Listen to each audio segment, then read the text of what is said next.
Lalees food സ്റ്റോറിയിലേക്ക് എല്ലാവർക്കും സ്വാഗതം. ഇന്ന് നമുക്കൊരു നീർദോശ ഉണ്ടാക്കിയാലോ? വളരെ പെട്ടെന്ന് തന്നെ തയ്യാറാക്കാൻ പറ്റുന്ന ഒരു ദോശയാണ്. എങ്ങനെയാണ് തയ്യാറാക്കുന്നതെന്ന് നമുക്കൊന്ന് നോക്കാം.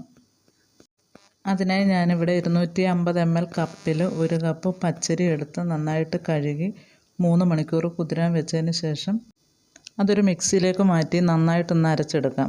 ആദ്യം അരയ്ക്കുന്ന പറഞ്ഞാൽ കുറച്ച് വെള്ളം ഒഴിക്കണം. അതിന് ശേഷം നന്നായിട്ട് വെള്ളം ഒഴിച്ച് അരച്ചത് ഈ കൺസിസ്റ്റൻസിയിൽ എടുക്കണം. അതിന് ശേഷം ആവശ്യത്തിന് ഉപ്പ് ചേർത്ത് നന്നായിട്ട് ഒന്നുകൂടി ഇളക്കി കൊടുക്കണം.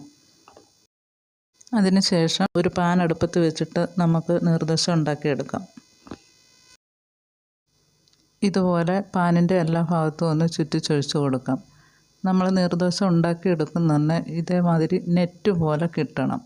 ആ ഒരു രീതി വേണം ഉണ്ടാക്കിയെടുക്കാൻ. 2 മിനിറ്റിന് ശേഷം നമുക്കിതൊന്ന് മടക്കി എടുത്ത് വേറൊരു പ്ലേറ്റിലേക്ക് മാറ്റാം. അങ്ങനെ നമ്മുടെ നീർദോശ ഇവിടെ റെഡി ആയിട്ടുണ്ട്. എല്ലാവരും ഒന്ന് ട്രൈ ചെയ്ത് നോക്കണേ. വീഡിയോ ഇഷ്ടമായാൽ ലൈക്ക് ചെയ്യുക, ഷെയർ ചെയ്യുക, സബ്സ്ക്രൈബ് ചെയ്യുക. Thank you.